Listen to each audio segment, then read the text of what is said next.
नमस्कार दोस्तों, मैं हूं कुमारी और आप देख रहे हैं मेरा यूट्यूब चैनल तुलसी प्लांट केयर ब्लॉग। दोस्तों आज की इस वीडियो में मैं आपको बताने वाली हूं तुलसी को सर्दी से कैसे बचाएं।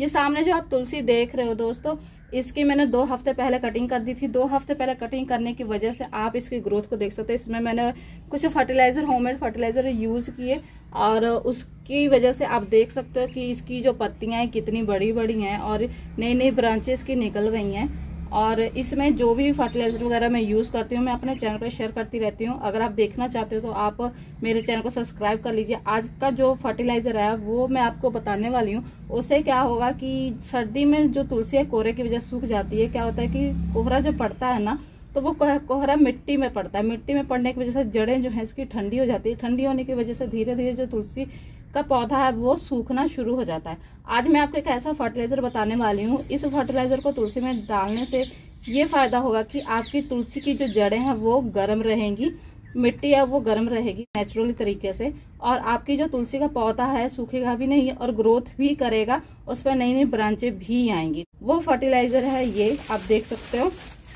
ये है दोस्तों पीली सरों। ठीक है, बहुत लोग क्या करते हैं कि बाजार से सरसों की खली ले आते हैं। ठीक है, वो भी ठीक है, लेकिन बहुत लोग ये गलती करते हैं कि सरसों की खली को लेकर आने के बाद कुछ लोग डायरेक्ट उसको तुलसी के जड़ों में डाल देते हैं और कुछ लोग उसको पानी में भिगो देते हैं। भिगोने के बाद जो पानी निकलता है उसको तुलसी में डाल देते हैं। दोस्तों ये बहुत गलत तरीका है। सर्दी का टाइम चल रहा है, अगर आप इस तरीके से फर्टिलाइजर बनाकर तुलसी में डालोगे आपकी जो तुलसी 101% सूख जाएगी। क्योंकि मैंने भी ये गलती करी थी और मेरा एक पौधा तुलसी का सूख गया था। ठीक है, तो आपको इसमें ना सरसों की खली को नहीं डालना है, किसी प्रकार से सरसों की खली को यूज नहीं करना। एक तरीका है जिस तरीके से आप सरसों की खली को यूज कर सकते हो, वो तरीका भी मैं आपको फिर कभी किस वीडियो में बताऊंगी। उससे क्या होगा कि आपकी जो तुलसी है हरी भरी घनी भी हो जाएगी और उससे आपकी तुलसी को कोई नुकसान भी नहीं होगा। ठीक है, लेकिन अगर आप अपनी तुलसी में सरसों की खली डालना चाहते हो तो सरसों की खली को ना डालकर आप डायरेक्ट सरसों ले सकते हो। सरसों आप काली सरसों भी ले सकते हो, काली सरसों भी ले सकते हो और ये पीली सरसों भी ले सकते हो। करना आपको सिर्फ इतना ही है कि आपको नॉर्मल पानी लेना है। पानी में आपको ये सरसों के जो बीज है ये डाल देने। ठीक है, बीजों को आपको कितना लेना है आपको अपने पौधे के अनुसार ले लेना। आपका पौधा अगर छोटा है तो आप छोटा 1 चम्मच ले लीजिए। अगर आपका पौधा बड़ा है तो आप 2 चम्मच ले लीजिए। तो यहाँ पे मैं लूंगी 2 चम्मच, क्योंकि मेरे पौधे लगभग बड़े हैं। 3 ले लेती हूँ क्योंकि मेरे पास पौधे तुलसी के बहुत ज्यादा है, मुझे सभी तुलसी में देना है, तो इसलिए मैं 3 चमचे ले लेती हूँ। अब हम क्या करेंगे कि इसको अच्छे से मिलाएंगे जब तक ये पानी में अच्छे से सरसों मिक्स ना हो जाए। इसको मिक्स करने के बाद हमको क्या करना है कि इसको ना 24 घंटे के लिए हमको धूप में छोड़ना है। सर्दी का टाइम चल रहा है ना, इसलिए इसको धूप में छोड़ना है। अगर गर्मी का टाइम चले तो इसको आप छांव में भी रख सकते हो, लेकिन जैसे कि सर्दी का टाइम चल रहा है तो सर्दी के टाइम में इसको आपको धूप में ही रखना है 24 घंटे के लिए। अगले दिन जब आप इसको दोगे तो आपको सुबह में देना है जब धूप निकली हो। जैसे मान लीजिए 10-11 बजे देना है, क्योंकि 10-11 बजे तक ये जो पानी है ना हल्का गर्म हो जाएगा। इसका टेम्परेचर और जो तुलसी का टेम्परेचर है दोनों मैच कर जाएगा। ठीक है, इक्वल हो जाएगा, तब आप इस पानी को उसमें दे सकते हो। ये ना हो कि आप इस सुबह उठो और ठंडा ही पानी आप तुलसी के अंदर डाल दो, तो उससे आपकी तुलसी सूख सकती है। तो आपको तुरंत नहीं डालना है, सुबह बिल्कुल सुबह में नहीं डालना है, आपको 10-11 बजे डालना है। वो भी इसको धूप में ही आपको छोड़ना है। ठीक है, रात को भी ये बाहर ही रहना चाहिए और दिन में भी ये धूप में रहना चाहिए। 24 घंटे के लिए छोड़ देना। अगर 24 घंटे के बाद ज्यादा टाइम भी हो जाता है तो तब भी कोई बात नहीं है, इससे कोई नुकसान नहीं होगा, बल्कि ये जितना पुराना होगा उतना इसका फायदा ही होगा।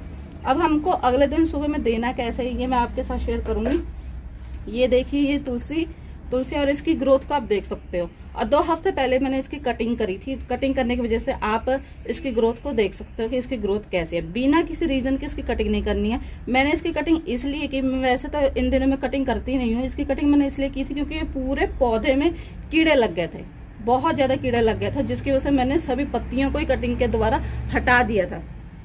पूरी पत्तियों को कटिंग के द्वारा हटा दिया था। हटाने के बाद फिर होममेड फर्टिलाइजर यूज किया। होममेड फर्टिलाइजर यूज करने के बाद आप इसकी ग्रोथ को देख सकते हो। ठीक है, अब हमको क्या करना है कि ये जो मतलब सबसे पहला जो हमें काम करना है कि इसकी ये जो सूखी पत्तियां इनको आपको निकाल देना है। इनको बीच में आपको नहीं रहने देना है। ठीक है, और ये जो पत्तियां वगैरह निकले ना इसको आपको किसी दूसरे गमले में डाल देना है जिसमें कोई पौधा ना लगाओ।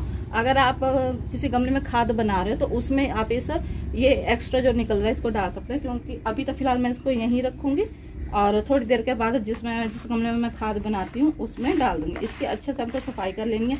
अगर किसी मतलब तुलसी में और पौधा आपको दिखाई दे रहा है, कोई भी पौधा दिखाई दे रहा है, तो उसको आपको तुलसी के अंदर नहीं रहने देना है। उसे आपको उस पौधे को आपको निकाल लेना है, क्योंकि इससे क्या होता है कि अगर तुलसी के अंदर कोई और पौधा होता है तो तुलसी उतनी अच्छे से ग्रो नहीं कर पाती है, उतनी बड़ी नहीं हो पाती है, तुलसी आपकी छोटी ही रह जाती है। अब हमने सफाई कर लिया। सफाई करने के बाद अगर आपको लगे कि किसी पत्ते में कोई कीड़ा है तो उसको आपको निकालना है।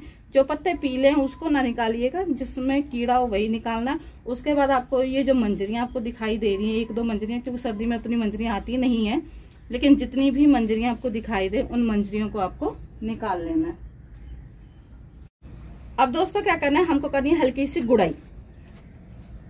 जैसे आज ही हमने इस फर्टिलाइजर को धूप में रखा है, तो आज ही के दिन हमको इसकी गुड़ाई कर लेनी है, हल्की हल्की सी इसकी गुड़ाई करनी है। अब मौसम को जरूर ध्यान में रखते हुए करना है, क्योंकि धूप निकली हो जब आप इसकी गुड़ाई करो और जब आप देखो कि हाँ भी आप इस फर्टिलाइजर को बना रहे हो तो धूप अच्छी निकलनी चाहिए। धुंध में ना ये काम कीजिएगा, धूप में कीजिएगा, ठीक है। अच्छी इसकी इस तरीके से गुड़ाई कर लेनी है। और इसको भी गुड़ाई करने के बाद इसको भी 24 घंटे के लिए आपको छोड़ देना है। 24 घंटे के बाद ये जो फर्टिलाइजर है ना, इसको क्या करना है कि आपको छान लेना है। ये जो सरसों है इसको छान कर निकाल लेना है, और ये जो पानी है इसी को ये आपको तुलसी के अंदर दे देना है। और ये जो सरसों है ना, इसको आप डिकम्पोस्ट कर सकते हो। अगर आपने कोई गमला रखा है और उसमें सब्जियों के छिलके डालते हो या खाद वगैरह बनाते हो, तो इस सरसों को आपको उस डब्बे में डाल देना है। इससे इसकी खाद भी बहुत अच्छी तैयार होती है, और उसमें आप तुलसी का पौधा लगाओगे तो वो तो और भी अच्छे तरीके से तैयार होगा। तो दोस्तों आज की ये वीडियो आपको कैसी लगी? अच्छी लगी तो लाइक कर दीजिए, नॉलेजेबल लगी तो ज्यादा से ज्यादा इस वीडियो को शेयर कीजिए। अगर आप तुलसी से रिलेटेड वीडियो देखना चाहते हो तो मेरे चैनल को कर लीजिए सब्सक्राइब, क्योंकि मैं अपने चैनल पर तुलसी से रिलेटेड वीडियो ही अपलोड करती हूँ। अगर आप इंटरेस्टेड हो तो मेरे चैनल को अभी सब्सक्राइब कर लीजिए। अगर आपका कोई भी क्वेश्चन है, सवाल है, तो आप मेरे कमेंट बॉक्स में लिख सकते हैं, मैं उसका जवाब जरूर दूंगी। तो दोस्तों आज के लिए इतना ही। अब हम मिलते हैं नेक्स्ट वीडियो में। बाय दोस्तों।